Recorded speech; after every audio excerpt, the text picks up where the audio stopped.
So, and Nathan doesn't have his cue. yes, they have a quorum. Well, if he's going to vote, he has to turn his camera on. Well,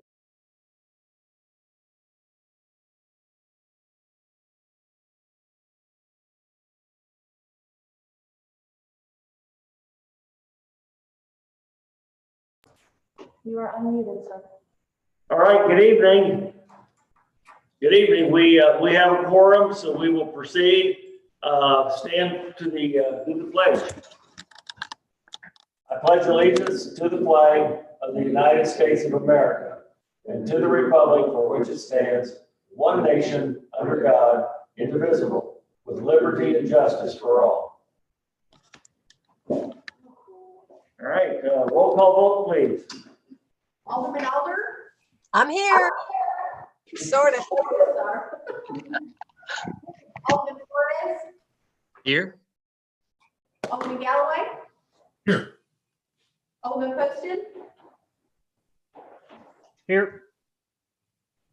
Alderman Schaefer, I don't see, or Alderman Smith. We have 4 aldermen. Smith is waiting to come in. She's going to admit Smith. Okay. We have 4 aldermen present. We have a quorum. All right. Do we need to wait for Ted to come on? You let him in, so why It wouldn't takes a second. It just, It does? yeah. Okay, there he is. Ted, are you here? Unmute so we can say aye. Hello. All right, All right. Alderman Smith, thank you. She had just called roll when you checked in. Ah. All righty, do I hear a motion to approve the minutes of December the 17th? Alderman Poston and Alderman Flores. All in favor? Thank you. Do I hear a motion to approve the minutes of December the 21st? Poston, Alderman Poston, and Alderman Flores again. All in favor? Okay, thank you very much. Scheduled guests and visitors. There is Anna Evans sitting on the Finland River in her kayak. Yep, right in the middle. All right, I bet it's cold out there. Yeah. Absolutely. Sam, if I'm able to share my screen, I'll go ahead and pop my report up here. I think I am.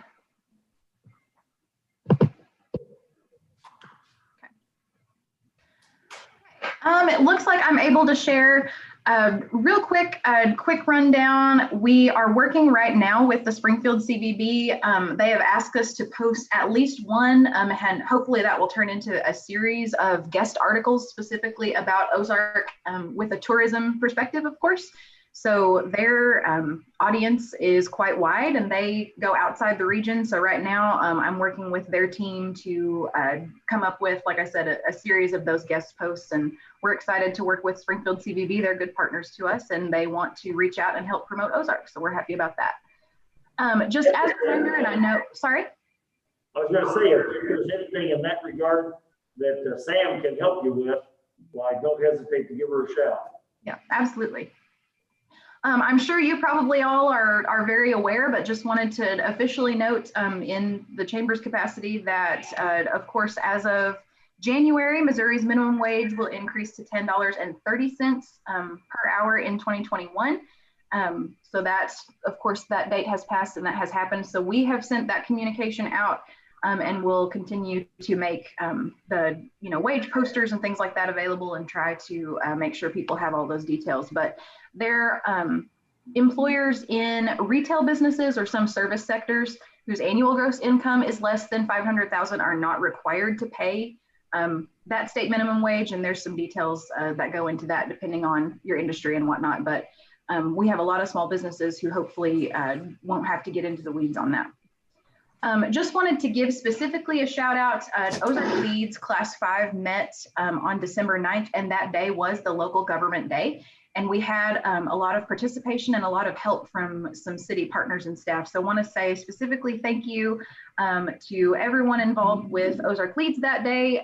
We toured the OC with Sam and her team.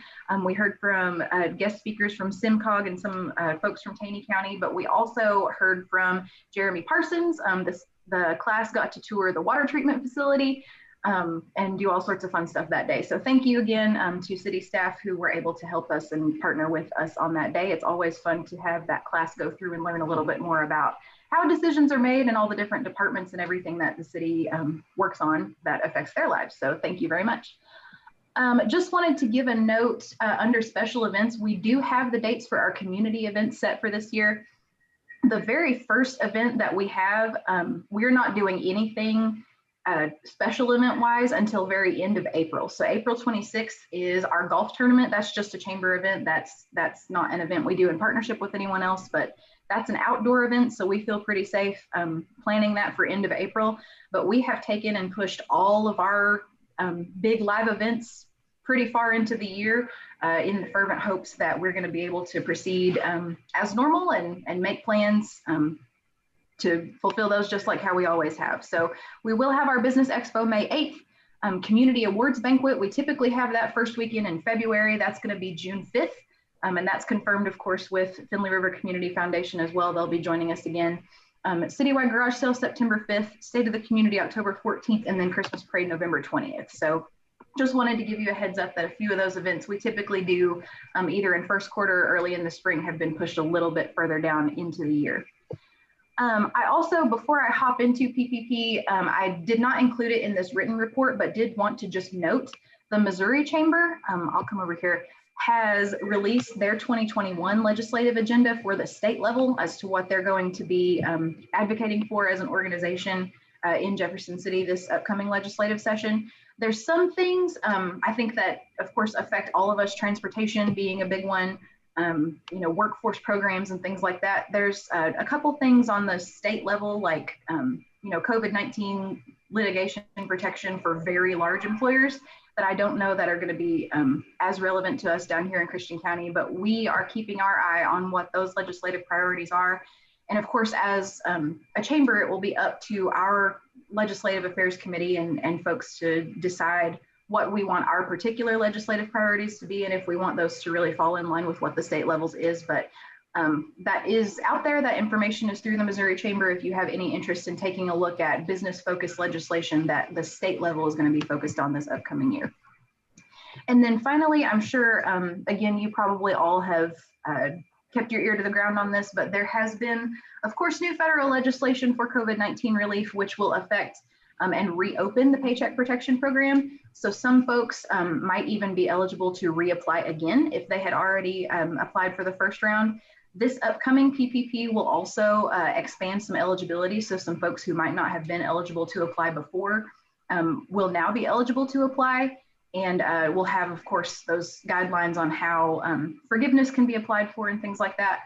On a local level, I have been in phone calls and had several emails and have just, you know, been in conversation with some of our local banks and lending institutions about trying to synthesize as much information as possible to put it out there to our businesses. And they basically are still in that waiting period as well, and might be for just a little while for them to receive their instruction and know exactly how that new eligibility is going to be processed and different things like that. But we're keeping our ear to the ground on any new folks who might be eligible for PPP or folks who might be eligible to reapply if some of those funds are still needed. So we're excited about that.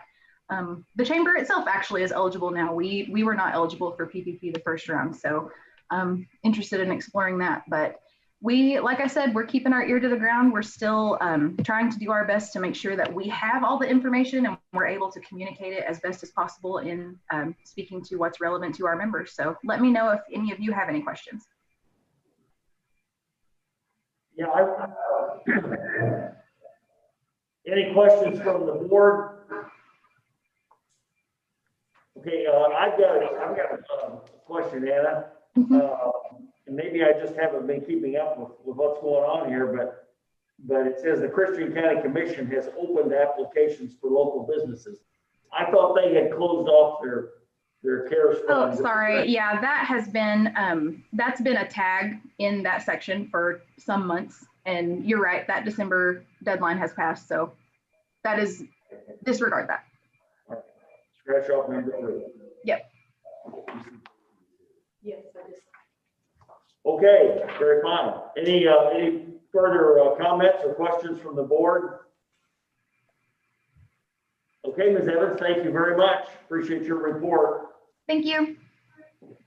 All righty, there are no first reading bills or public hearings, so we'll go to second reading bills. 3210, Mr. Poston.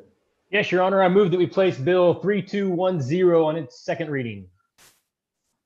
Motion made by Alderman Poston, seconded by Smith to put Bill 3210 on its second reading. All in favor? All right, Ms. Callaway. An ordinance approving the preliminary plat for Eagle Springs Phase 2 and 3, generally located at the intersection of North Eagle Springs Drive and West Longview Road, north of Phase 1. All right, gentlemen, any comments or questions before we proceed to vote? Okay, Mr. Poston. Yes, Your Honor, I move that we adopt Bill 3210 as ordinance 21-001. Motion made by Alderman Poston, seconded by Alderman Smith to adopt Bill 3210 as ordinance 21001. Roll call vote, please. Alderman Schaefer, Alderman Schaefer, can you hear us?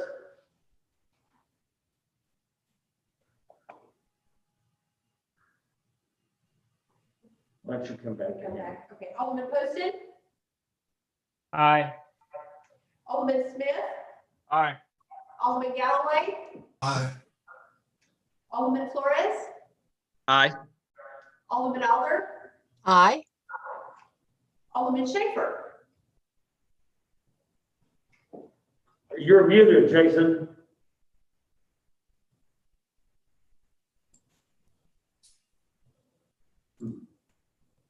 No. Can you hold down the space bar? Okay, well, Jason, try holding down the space bar. Can you hear us, Jason? Nod your head if you can hear us. Can you hear me? Yes, there we I go. can't hear you guys. So I have no idea what's going on, but you can hear me. You can't hear us at all? Okay, I guess not. Hang on. So I'll vote aye on everything. I've read the agenda. I know what's going on. All right, this is Bill 3210 is what we're asking for your vote You for. can't hear us. Okay, we can vote on. We have 6 aye votes, motion carries. All right, Alderman Smith. Thank you, Your Honor. I move that we place Bill 3211 on its second reading by title and description only, please. I need a second. Motion made by Alderman Smith, seconded by Alderman Flores to put Bill 3211 on the second reading. All in favor? Okay. Ms. Callaway. An ordinance of the City of Ozark, Missouri, authorizing the city to enter into a contract with Show Me Christian County for services. Okay, if there are no further questions or comments, Mr. Smith. Thank you, Your Honor. I move that we adopt Bill 3211 as ordinance 21-002. Motion made by Alderman Smith and seconded by Alderman Flores to adopt Bill 3211 as ordinance 21-002. Roll call vote, please. Alderman Poston, Nay. Alderman Alder, Aye. Alderman Flores, Aye. Alderman Schaefer. I can't hear you. We can't hear you, but, Aye. oh, there we go. Got it. Alderman Smith, Aye. Alderman Galloway. Aye. We have 5 aye votes, 1 nay, motion carries. Okay, next item is a report from the city administrator. Steve, do you have anything? There's nothing today. We've had a lot of long agendas, and this is a brief agenda. It's gonna get busy this year, so I'll just enjoy where we're at. So, thank you very much. Okay, well, after a long hiatus, it's good to be back and good to see everybody. So I wish you the best for the new year. Any other comments from anyone? Mr. Poston? Yeah, sure. I had two just real quick. One was for Ms. Galloway. Have you been updating your spreadsheet of legislation coming through the State House? Yes, we're finalizing the 2020 in preparation for teaching the police department. So we'll have that shortly. Okay, perfect. Thank you. When you're ready, you'll send that to all of us, please. Yes. Okay, awesome. I had a second comment. This one's a little bit less fun. So following our last meeting and the discussion on creative, I was sent some documents from the fire department regarding creative. And I think the bill that we passed, I'm fine with passing that. It's going to solve this problem. My concern is that there was a problem at all. I am still at a loss for why we allowed a building to be built that didn't have a sprinkler system. It shouldn't have happened. And I'm not real sure what fell down or where there was a hitch in the process. Maybe the board knew about this and didn't, went ahead anyway. I'm not sure. And ultimately it is, the fire department's call on the requirements, but we shouldn't have allowed them, we shouldn't have allowed it to be built. We shouldn't have put them in a position of trying to figure out what they can, how they can respond to that. It shouldn't have been built without adequate water supply. I don't think we ever want to be in this situation again. We have watched Mr. Johnson with Northtown Park jump through hoops to meet fire code to get a second entrance and make all that happen. And now we've got a building already built with employees in it that has no sprinkler system. It shouldn't have been allowed to happen. So wherever in the process that was okayed, I would like that reviewed or brought to the board moving forward. Maybe, again, I don't know where it broke down, but I believe there was a breakdown in the process and that development shouldn't have occurred. Okay, Mr. Childers, if you would please look into that along with Mr. Smith and Mr. Parsons and whoever else might be involved, and bring back some sort of a report just to satisfy Mr. Poston as to how that happened. I think, is that what you're asking for, Mr. Poston? No, Your Honor, it's built. It's built, and we've got a solution to eventually address it. That's not my concern now. That one's in the past. I don't want to rehash the past. Right. I want to make sure it doesn't happen again. Right. Well, I misunderstood you. I guess I thought making sure it didn't happen again would be determining, part of that would be determining how it happened the first time. So I'm not trying to put words into your mouth. I just want to do whatever it is you're asking. Yeah, and if you've understood the request correctly, I want to make clear that I'm not trying to start a debate here on the past. What's done is done. It's back there. Let it go. Just never again. Okay, Mr. Galloway. Can't hear you. I can't make, Hey, Bruce, for some reason we can't hear you. I'm sorry.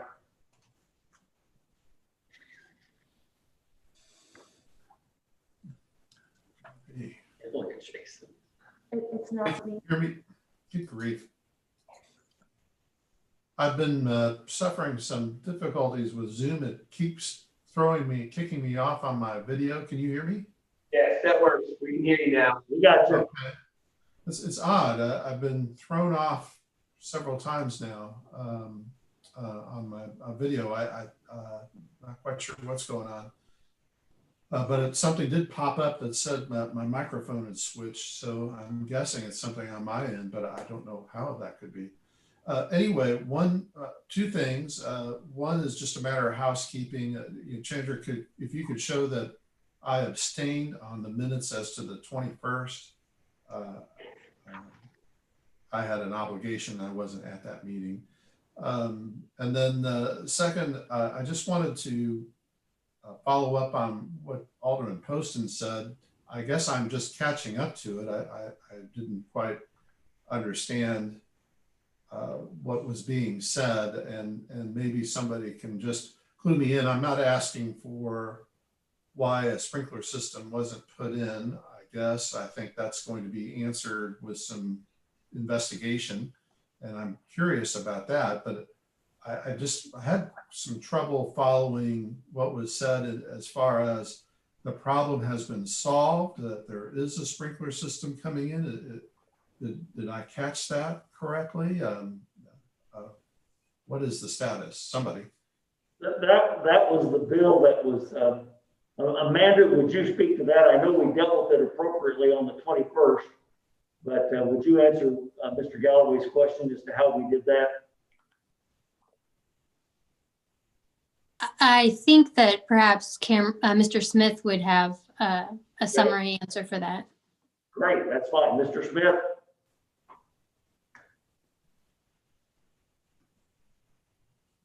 What was it? Can you repeat the question again? Sure. I wasn't here on the 21st. So if you could explain to me what the status is with the sprinkler system on Creative Audio. I don't need to know what led to it. I guess we'll find out later, but what? Okay. The on the 21st, what Mr. Poston or Alderman Poston is referring to is the developers agreement that was agreed upon by the board and the owner and the fire district, that they will not occupy the building until the sprinkler system has been fully functional and installed and approved. To answer the question about if there's a sprinkler system, in phase one, they installed the actual sprinkler heads in the building, but it has yet to be connected to a water main. So they in advance put those in there, anticipating the future connection. But during the phase one construction, due to the lack of a water main out there of adequate size, the existing water main was a 2-inch. And per coordination with the owner and other departments at the city and the fire district, it was agreed to allow them to proceed with phase one, with them acknowledging and signing a letter with the fire district that they understand that they, if there is a situation where there's a fire, that there is a potential that the fire district cannot adequately fight the fire. Okay, thank you. That catches me up. All right, any comments, questions from the board? RJ, did you have your hand up? Yeah, I did. This is another question for Cameron. Just real quick, is it that building? Is it about 25,000 square foot? The first half, is that about their square footage there? 25,000 or what? I believe it's no. I think it was 12 a piece. Or I honestly can't off the top of my head. I can't recall the exact size, but phase one is exact same size as phase two that they're starting construction on now. What size do we typically put? It's dependent on systems. Yeah, generally it's around that 12,000, but it's all dependent on, it could be 5,000, 9,000. It's dependent on the use of the building, the use group of the building, the construction type of the building. So there's a lot of factors that go in that. In this case, by the fire code, phase one would have required a fully functional fire sprinkler system. But because adopting the International Fire Code, the AHJ, or the area having jurisdiction, has the authority to amend or waive any of those requirements, and that's what we look for from the fire district. Yeah, I just want to make sure I understand. And the comment that you made was that there was an agreement or an understanding that if there was a fire, that the letter said that the fire district would not adequately be able to tackle the fire. They put in the sprinkler system. It was not connected to the water main because that water main was not there. But the fire district did say, I thought, my recollection, that if there were to be a fire, that it would be able to adequately attack the fire, but I would have to use their tanker trucks in order to do that. So I just want to make sure that we're real clear in this conversation that we're having, because there's a lot of people probably listening to this, and so I think the impression that we're building buildings out there that are not being adequately viewed by those public entities such as the fire district that sign up on these things. I don't want to put that out there because I don't believe that to be the case.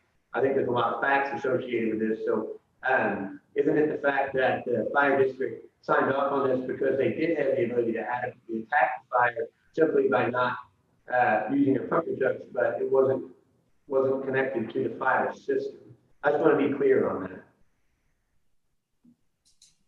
Everybody, no, that's fine. One of its size. I didn't know if it if it even reached the square footage where it demanded. And I'm sure it will now that we got the second phase, but it is mainly just warehouse space, it looks like. So I'd say that it's probably not as many personnel as we normally would have. So it'd be more property they're trying to protect at that point.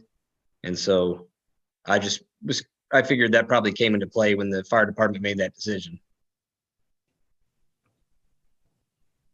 Mr. Poston. Mr. Just- Poston. Just since we're on this topic and it was brought up, since Steve brought this up, it says,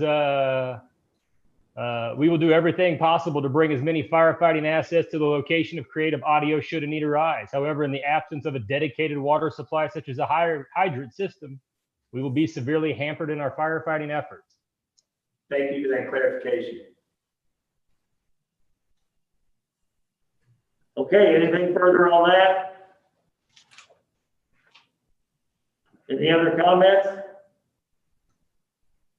All right, if not, do I hear a motion to adjourn?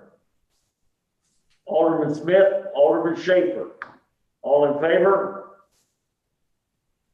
Thank you all very much. Talk to you soon.